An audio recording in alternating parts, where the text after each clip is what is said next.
Iran और Russia के दरमियान आज ऐलान हुआ है, बहुत बड़ा ऐलान हुआ है ईरान और रशिया के दरमियान। ये तारीख इस वक्त लिखी जा रही है।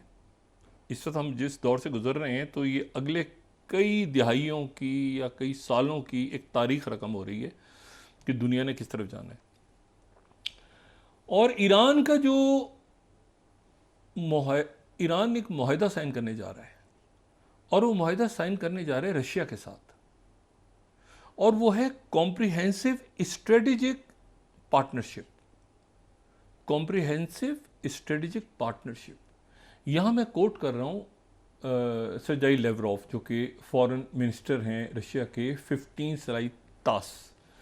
Comprehensive partnership with Iran to be signed soon. Iran के सदर मॉस्को आएंगे चंद दिनों में और वो कॉम्प्रिहेंसिव डायलॉग साइन करेंगे। और अगर इस स्टोरी को हम देखें तो इसमें यह तहरीर है कि डिफेंस इसका हिस्सा है। In the areas of defence and interest of peace and security both regionally and globally. ये बिल्कुल आप ये देखें कि इसमें डिफेंस इसका हिस्सा है। अरब न्यूज इसी खबर को अरब मीडिया किस तरह बता रहा है, 14th, रशिया's comprehensive treaty with Iran will include defense।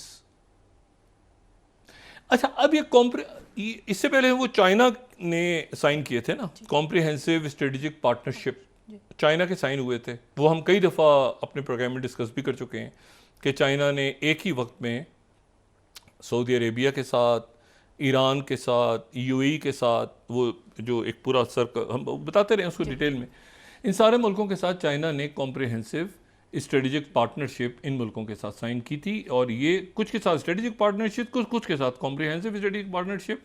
और ये उसमें कॉम्प्रिहेंसिव स्टडीज, ये उसके जो ताल्लुकात हैं चाइना के, उनकी मुख्तलिफ लेयर्स हैं। कॉम्प्रिहेंसिव स्ट्रेटेजिक पार्टनरशिप में क्या करना है, स्ट्रेटेजिक पार्टनरशिप में क्या करना है, कॉम्प्रिहेंसिव कोऑपरेटिव पार्टनरशिप में क्या करना है, कोऑपरेटिव में क्या करना है, फिर फ्रेंडली कोऑपरेटिव सबसे एक जो नीचे की सतह है जहाँ पे से ट्रेड वगैरह की बात हो रही है। लेकिन अगर आप ऊपर चले जाएं तो ये मुकम्मल तौर पे स्ट्रेटेजिक में इंटरनेशनल अफेयर्स और रीजनल अफेयर्स की जो डेवलपमेंट है, मुकम्मल कॉपरेशन। तो ये कॉम्प्रिहेंसिव स्ट्रेटेजिक, उनके इस लफ्ज़ से स्ट्रेटेजिक इंपॉर्टेंट है ना, स्ट्रेटेजिक आ गया तो बाकी तो ट्रेड वगैरह, लेकिन स्ट्रेटेजिक पार्टनरशिप जो है वो उनकी मुख्तलिफ लोगों के साथ है। और अगर आप सिर्फ स्ट्रेटेजिक पे चले जाएँ, अगर इस चार्ट को हम दोबारा देखें, जो चार्ट हमने दिखाया था, तो इसमें जो सेकेंड स्ट्रेटेजिक पार्टनरशिप है उसमें भी आपको मिलिट्री लिखा नजर आएगा, लफ्ज़ मिलिट्री। तो जब सेकंड स्टेज पे अगर उनकी पार्टनरशिप में ही मिलिट्री है तो फर्स्ट में क्या होगी, यकीनन मिलिट्री है उसका हिस्सा। लेकिन जो रशिया की तरफ से ऐलान हुआ है, ये चाइना है जी। जो रशिया की तरफ से ऐलान हुआ है कि रशिया और ईरान के दरमियान कॉम्प्रिहेंसिव स्ट्रेटेजिक पार्टनरशिप का मुआहदा साइन होने जा रहा है। ये वो मुआहदा है तकरीबन जो कि इस साल जून में नॉर्थ कोरिया और रशिया के दरमियान हुआ था, और जब प्रेसिडेंट पुतिन ने दौरा किया था नॉर्थ कोरिया का, और वहां पर यह तय हुआ था, और जिसके नतीजे में नॉर्थ कोरिया के फौज इस वक्त मौजूद है रशिया में, और वो मौजूद है यूक्रेन में भी। और उसका आर्टिकल 4 जो है वो बड़ी हद तक नेटो के आर्टिकल 5 से मिलता है, कि जिसके मुताबिक एक मुल्क पे हमला दूसरे मुल्क पे तस्वुर होगा। तो अगर रशिया पे हमला हुआ तो नॉर्थ कोरिया ने अपने ऊपर तस्वुर किया और नॉर्थ कोरिया ने अपनी फौजियां भेज दी। अब अगर रशिया और ईरान के दरमियान होता है तो ईरान पे अटैक रशिया पे अटैक होगा, और रशिया पे अटैक ईरान पे अटैक होगा। तो इसराइल तो चला गया है पीछे इस ऐलान के फौरन बाद।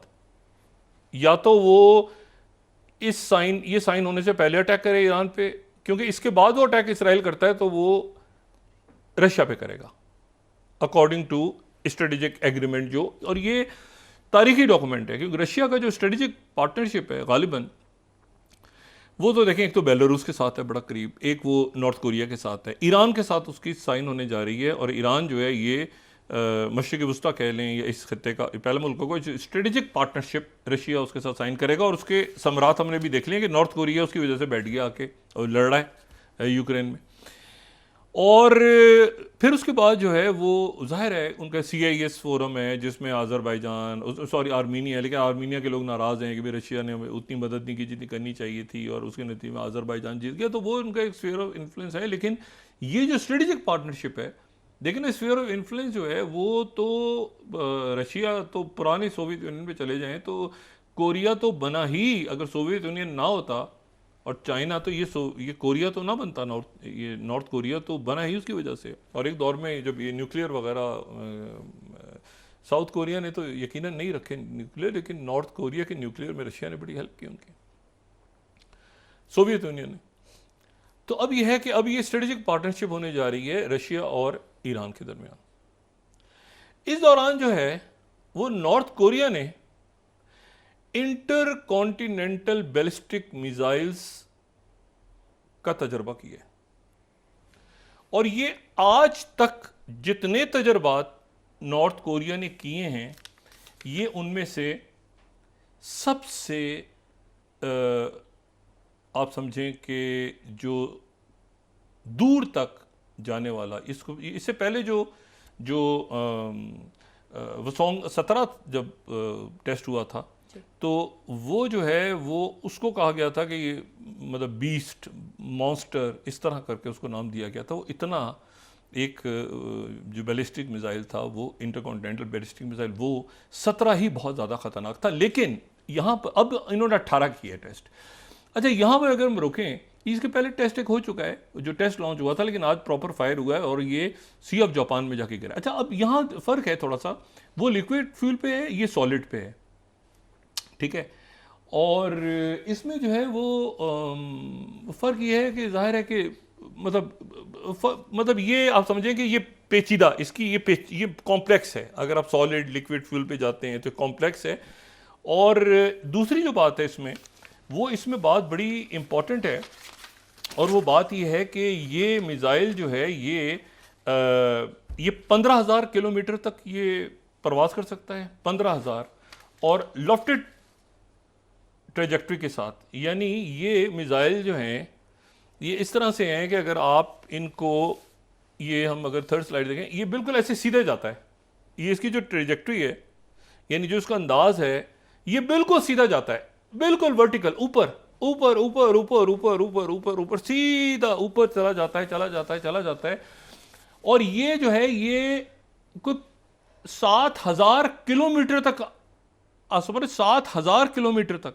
ये यहाँ पे सिर्फ 14 मैंने दिखाया हुआ है, लेकिन मैं आपको सिर्फ ट्रेजेक्ट्री इसकी दिखा रहा हूँ कि ये अगर मैं थर्ड स्लाइड यहाँ पर हम दिखा सकें तो उसमें ज़्यादा क्लैरिटी आ जाएगी कि ये जो है ये 31 अक्टूबर को जो लॉन्च हुआ। थर्ड स्लाइड अगर हम दिखाएं, थर्ड स्लाइड जी, ये अब जो इन्होंने एक्सपेरिमेंट किया है, तो ये 6,000 से ऊपर गया है, ये 7,000 किलोमीटर ऊपर गया है ये सतह ज़मीन से, और ये longest ever intercontinental ballistic missile है। अच्छा, ये ऊपर जाने के बाद जो है ना, ये ऊपर स्ट्रेट जाता है, जिसको